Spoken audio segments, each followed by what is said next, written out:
Hablemos acerca de un tema muy interesante que quizás a muchos nos tiene un poquito confundidos, quizás nos cuesta entender algunos conceptos, algunas cosas, y este tema del que vamos a hablar se deriva de una pregunta que hizo una de nuestras suscriptoras que tiene que ver con los comportamientos de adicción de algunos narcisistas. ¿Sí?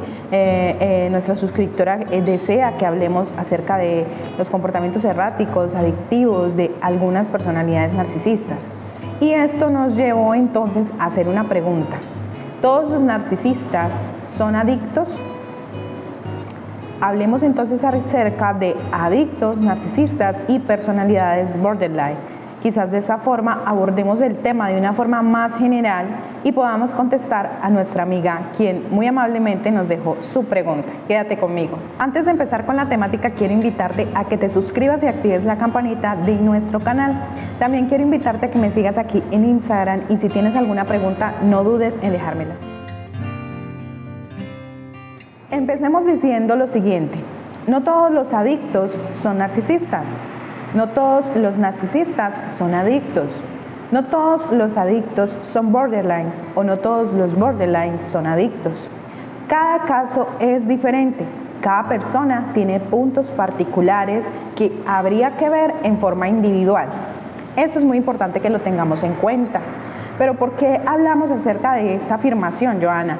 Hablamos acerca de esta afirmación porque muchos narcisistas que no son narcisistas tienen comportamientos más ligados a un trastorno de la personalidad límite o borderline y muchos borderline pareciera que son narcisistas, pero realmente no lo son. Muchos adictos parece que son narcisistas, pero en realidad comparten ciertas características similares a los narcisistas, pero no son narcisistas. Entonces es como, digámoslo así, que como un cóctel de cosas que hay en común o un cóctel de características que hay en común entre estas tres poblaciones. Y eso a veces nos confunde un poco. Llegamos a pensar que, por ejemplo, un borderline puede ser un narcisista o un adicto a las drogas, al juego o al alcohol podría tener un comportamiento narcisista. Los adictos se confunden con narcisistas. Muchos adictos sí son narcisistas, pero no todos. Todos los adictos comparten características con los narcisistas. Y entre esas características hay una muy particular. Esta característica es la grandiosidad. ¿Pero por qué la grandiosidad? Esta característica la comparte con el narcisista ya que el adicto tiene una alteración cerebral que conduce al adicto a perder el contacto con la realidad, actuando de forma impulsiva, de forma errática, violenta. El adicto cree que es inmune y es capaz de dejar su adicción, cree que es inmune y se cree capaz de dejar su adicción cuando él quiera. El adicto cree que tiene el control de la situación. Entonces es muy probable que el adicto, cuando le pregunten acerca de su problema de adicción, sea drogas, alcohol, pornografía, bueno, cualquier tipo de adicción, el juego, adicción al trabajo, cualquier tipo de adicción, adicción al sexo, te diga que tiene el control sobre la situación. Te diga, no, lo que pasa es que tú estás confundiendo las cosas. Yo puedo dejar de tomar o de beber licor cuando yo quiera. Yo puedo dejar la heroína cuando yo quiera. Yo puedo dejar incluso de ver pornografía cuando yo quiera. Yo puedo dejar de asistir a sitios clandestinos, a tener sexo con desconocidos cuando yo quiera. Es una decisión. Lo que pasa es que en este momento no quiero hacerlo y yo tengo el control. No te preocupes, todo va a estar bien. ¿Sí? Cuando tú le preguntas eso, incluso algunos se pueden enojar, se pueden ofender y pueden decirte que tú estás mal si crees que ellos o ellas son adictos y que dependen de esa adicción. Por otro lado, los borderline tienen un terrible miedo a ser abandonados. Cuando son amados por otra persona, les duele mucho pensar que pueden ser descartados y es por esta razón que los borderline anticipan situaciones catastróficas. El borderline empieza un proceso en la que ellos mismos o ellas mismas destruyen sus relaciones. Es una especie de autosabotaje. Pero ¿por qué el borderline hace esto? Esto lo hacen porque quieren evitar experimentar el abandono y el sufrimiento y el rechazo que podrían llegar a tener si sus parejas los abandonan, si sus parejas terminan la relación con ellos. Por ejemplo, los borderline tienen ideas paranoicas, creen que están siendo manipulados, creen que están siendo engañados, creen que algo va a pasar, tienen la sensación de que algo va a pasar. Entre mejor se trate a una persona borderline en la relación, es decir, entre mejor su pareja le trate, entre más condescendiente sea con esta persona, este borderline se va a comportar peor, llegando así a comportarse de forma errática, incluso haciendo refuerzo intermitente a su pareja. Se acerca de su pareja por temporadas, pero también por temporadas se aleja. El borderline empieza a actuar de forma violenta, incluso puede llegar a engañar a su pareja antes de que su pareja lo haga, porque el borderline cree que su pareja le va a engañar y lo hace antes de que su pareja lo haga, para evitar sentir ese sufrimiento.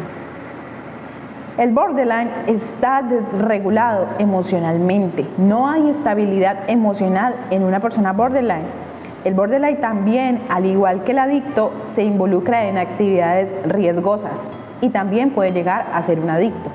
Entonces, recapitulando, vemos que los narcisistas, los adictos, los borderline comparten tanto la grandiosidad como otras características. Pero ¿cuáles otras características comparten esas tres poblaciones? Bueno, la grandiosidad es una de ellas, ya hablamos bastante de ella, que es una de las, digámoslo así, más principales, más recurrentes. La siguiente característica es que todos idealizan situaciones. Todos se aburren fácilmente, todos tienen una necesidad de desafío y están constantemente buscando esa adrenalina. Todos dicen mentiras constantemente, incluso se autoengañan, no solamente engañan al otro, sino que se engañan a ellos mismos. Todos caen recurrentemente en la deslealtad, la infidelidad, todos caen en este tipo de situación. Algunos o todos pueden también caer en actividades delictivas, es decir, pueden constantemente recurrir a este tipo de actividades con tal de lograr lo que desean o con tal de negarse a su propia realidad. Todos manejan impulsividad, todos quieren gratificación rápida e inmediata, todos de alguna manera comparten algún tipo de adicción. Es importante resaltar que, por ejemplo, la grandiosidad está presente en muchos otros trastornos de la personalidad, como la psicosis, el trastorno bipolar en su fase maníaca, la esquizofrenia, las personalidades antisociales. Es decir, la grandiosidad no corresponde solamente al trastorno de la personalidad narcisista. Entonces, si una persona se comporta de forma grandiosa, errática, manipuladora, dramática, no solamente podríamos estar frente a una personalidad narcisista, sino también que podría ser que estemos ante una persona que tenga cualquier otro tipo de desorden de la personalidad, como el borderline, e incluso a una persona bipolar en su fase maníaca, como lo dijimos anteriormente. También el adicto posee esta característica.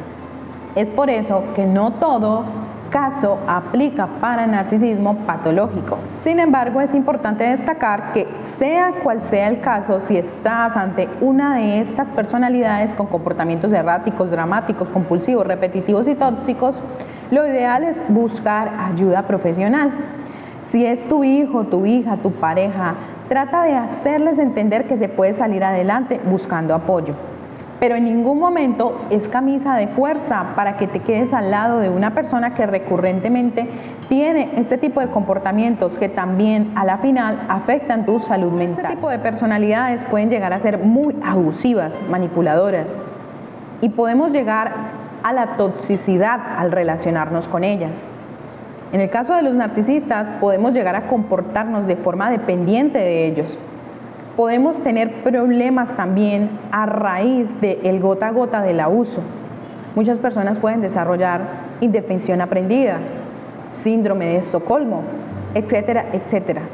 El abuso, los comportamientos abusivos de este tipo de personalidades pueden llegar a ser muchísimas, digámoslo así, pueden llegar a tener muchísimas consecuencias en nuestra salud mental.